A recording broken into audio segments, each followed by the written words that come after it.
Okay, well, just seconds ago until the start of trading on the floor of the New York Stock Exchange, and stocks are set to kick off lower on the big board, and in fact, pretty negative from those jobs claims numbers. Let's get straight down to Lydia Thew, who is on the floor of the NYSE. Lydia?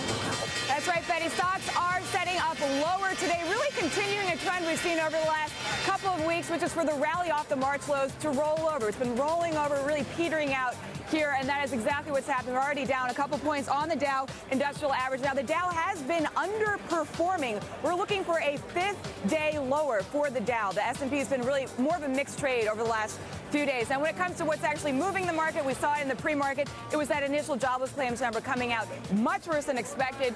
Initial jobless claims rising by 15,000 when a drop had been expected. We had John Riding of RDQ Economics on earlier. He said basically people were really hoping for a drop below 600,000. We didn't get it. It's disappointing for those looking for a recovery. Of course, economic recovery is what's needed for these stocks to really keep going further higher, I should say. Keep an eye on the retailers and the consumer discretionary names as a result of that particular economic data point. Also, the fact that we did get news out of Nike. Actually, Nike being traded just to my right here. A bunch of guys coming here asking about the trade in Nike. That stock was falling in the pre-market because they reported that their orders dropped 12% on the economic slowdown globally. We did also get news from Lennar. They reported a wider loss than they had last year. That's as the company wrote down land that it doesn't plan to build on. So again, you still have that housing story, weakness in the housing market there. On the flip side, though, you had Bed Bath & Beyond coming out with better than expected earnings. So here we are down 18 points on the Dow, looking for a lower day. Back to you, Deirdre. Lydia, thanks very much.